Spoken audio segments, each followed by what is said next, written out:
Գորաշկն ամեն օր ուղերձների շարք։ Չվախենաս տարբերվել աշխարհից։ Այս ուղերձով մենք նոր շարք ենք սկսում, որը կրում է «Դասեր Դանիելի մարգարեության գրքից» անվանումը։ Առաջիկա 21 ուղերձները հենց Դանիելի մարգարեության տարբեր հատվածների մեջ պարփակված հոգևոր դասերին են նվիրված լինելու։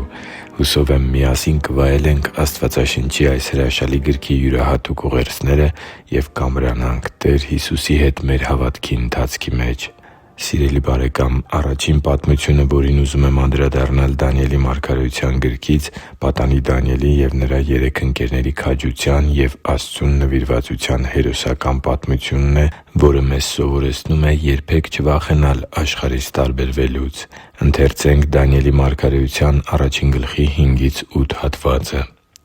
«Եվ թագավորը նրանց համար արքայական կերակուրից և իր խմած գինուց օրական բաժին որոշեց, որպեսզի նրանց 3 տարի դաստիարակեն, որ հետո նրանք պաշտոնավարեն։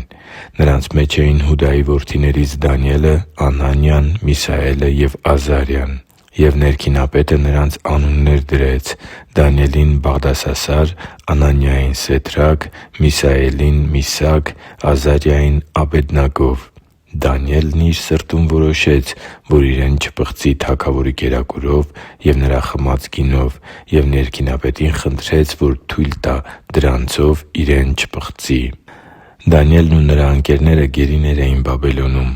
Նրանք ստրուկներ էին։ Բաբելոնի թագավորը նրանց առանձնացրել էր բոլոր գերիներից և հատուկ կրթություն ու խնամք տալով նրանց, կառավարիչներ էր պատրաստում իր երկրի համար։ Սակայն Աստծուն սիրող ու Նրա պատվիրաններին նվիրված այս պատանիները չվախեցան թագավորի հրամանին հակառակ հրաժարվել այն կերակուրից ու խմիչքից, որոնք Աստծուն հաճելի չէին։ Շատերը Դանիելի կարգավիճակում կարող էին բողոքել իրենց կարգավիճակից ու ընդդիմանալ Աստծուն։ Շատերը կասեին, թե եթե բոլորն են այդպես անում, ապա վտանգավոր է բոլորին հակառակ պահվածք ունենալը, հատկապես օտար մի երկրում ու գերու կարգավիճակում։ Շատերը բոլոր հիմնավորումները կունենային սեփական կյանքը չվտանգելը Աստծուն հնազանդվելուց բարձր դասելու համար և Աստծու պատվիրաններին հակառակ ապրելը կընկալեին որպես հերթական բացառություն։ Շատերը կասեին, որ հանուն Աստծուն հնազանդվելու թագավորի հրամանին չենթարկվելը ծայրահեղություն է, և Աստված մեզ չի կանչել նման վտանգավոր կյանք ապրելու։ Շատերը կասեին, որ անհնարին է կատարյալ կերպով հնազանդվել Աստծու պատվիրաններին, որ ոչ ոք կատարյալ չէ և որ նման սկզբունքայնությունը չի կարող Աստծու պահանջը լինել նման ծանր իրավիճակում գտնվող մարդկանցից։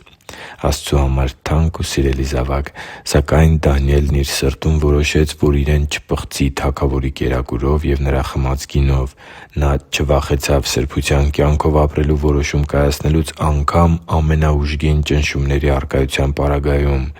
Իսկ դու ինչպե՞ս ես վերաբերվում Աստծու կամքին, երբ ուժգնանում են աշխարհի մտածելակերպով գործելու և աշխարհի մարդկանց կենսակերպին հակառակ չգնալու ճնշումները։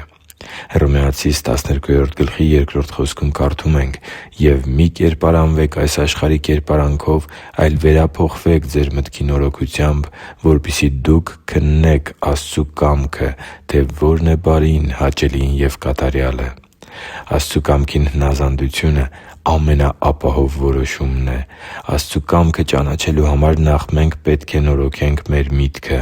Աշխարհը ստիպում է մարդկանց հնազանդվելու իր պատկերացումներին։ Աշխարհը ստիպում է հատկապես հավատացյալներին Աստծուն հնազանդվելու հարցում գնալու փոխզիջումների։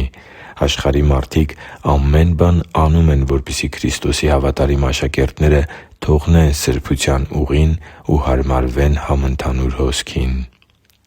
1 Պետրոս 1:14-16 հատվածում ընթերցում ենք. «Հնազանդ զավակների պես մի՛ համապատասխանեք ձեր անգիտության ժամանակվա նախկին ցանկություններին,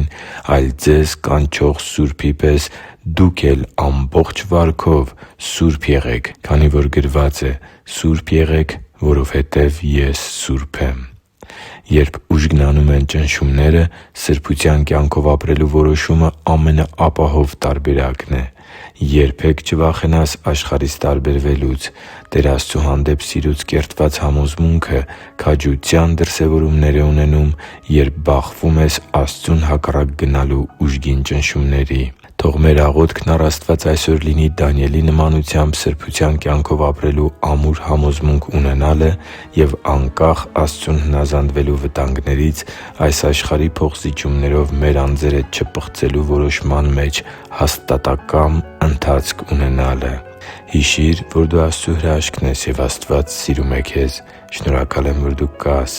Սիրով և աղոթքով, Արման Մանուկյան։